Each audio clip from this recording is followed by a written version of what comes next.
Hello friends, circle of education welcomes you.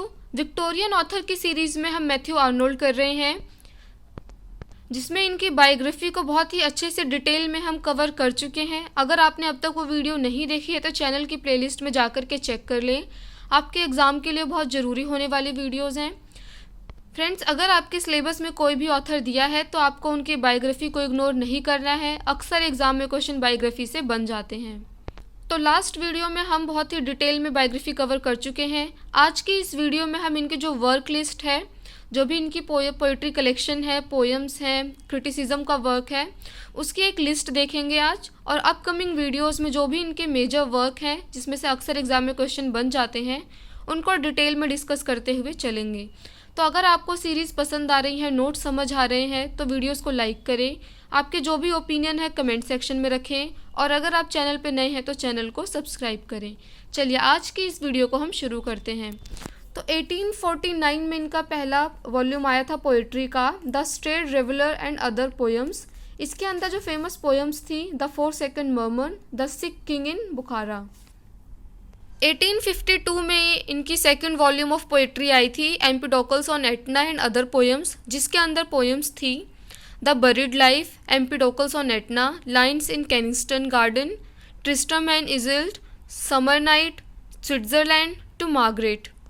1853 में poems आई थी इनकी Sohrab and Rustam and other poems, क्लाइस and Sohrab and Rustum, the scholar gypsy, church of Brou, requiescat, memorial verses of Wordsworth, stanzas in memory of the author of Obermann. 1855 में आई थी poem second series, जिसके अंदर famous poem थी बाल्डर dead. और 1857 में इनका एक लेक्चर था जो कि इन्होंने ऑक्सफोर्ड में दिया था, वो आया था the modern element in literature. 1858 में इनका वर्क आया था मेरोप, जो कि एक ट्रेजिडी थी। 1861 में इनका वर्क आया था ऑन ट्रांसलेटिंग होमर, और 1867 में आया था the study of Celtic literature. तो ये जो दोनों वर्क है ना, ऑन ट्रांसलेटिंग होमर और the study of Celtic literature, ये जो दोनों हैं ये लेक्चर थे जो इन्होंने ऑक्सफोर्ड में दिए थे, और बाद में ये प्रिंट होकर के प्रिंट के फॉर्म में आए थे 1861 और 7 में। ये चीज़ें हम ऑलरेडी बायोग्राफी वाली वीडियो में डिस्कस कर चुके हैं। अगर आपने देखा है तो आप इसको कनेक्ट कर पाएंगे। 1865 से 1888 तक इनके क्रिटिसिज्म में जो वर्क आते हैं वो है the function of criticism at the present time, project Gutenberg, commentary, problem of style, closing imagery, fundamental depth to Newman. 1867 में आया था न्यू पोएम्स, जिसके अंदर पोएम्स थी सारी डोवर बीच, थायरिसेस, रग्बी चैपल, हेंसग्रेव, अ साउथर्न नाइट। 1869 में इनका आया था एक कलेक्शन था एसेज का, क्रिटिसिज्म का वर्क था कल्चर एंड अनार्की, जिसके अंदर वर्क थे doing as one likes, culture and anarchy and the 1867 reform bill. फिर था नेक्स्ट था सेंट पॉल एंड प्रोटेस्टेनिज्म, 1870 में आया था। फ्रेंडशिप्स गार्लैंड आया था 1871 में। 1873 में आया था लिटरेचर एंड डोगमा। 1875 में था गॉड एंड द बाइबल। 1877 में था last essay on church and religion. तो ये थे जो है इनके सारे वर्क लिस्ट थी। आइए अब कुछ इनके माइनर वर्क हैं उनको हम देख लेते हैं। टू अ फ्रेंड, ये आया था 1848 में। ये सोनेट है, और ये सोनेट जो है मैथ्यू आर्नोल्ड ने किसके लिए लिखा था? अर्थर के लिए, जो इनका फ्रेंड था, कॉलेज में मिला था। तो अगर एग्जाम में क्वेश्चन बनता है टू अ फ्रेंड में फ्रेंड किसके लिए है, तो वो अर्थर के लिए है। और इस सोनेट में जो है मैथ्यू आर्नोल्ड ने ग्रीक राइटर्स जो हैं होमर एंड सोफोक्लिस, इनको डिस्कस किया है। नेक्स्ट माइनर वर्क है इनका रेजिग्नेशन टू फोस्टा, जो कि 1849 में आया था। ये एक लिरिक है। आपको फ्रेंड्स याद रखना है, जैसे अभी हमने टू अ फ्रेंड किया, ये एक सोनेट था और किसके लिए था? अर्थर के लिए। ऐसे ही रेजिग्नेशन क्या है? एक लिरिक है। और ये किसके लिए है? तो ये जो फोस्टा है ये आर्नोल्ड ने अपनी सिस्टर जेन के लिए यूज़ किया है। तो जेन की शादी हो जाती है विलियम एडवर्ड फोस्टर से, और उनके लिए जो है ये लिरिक लिखते हैं।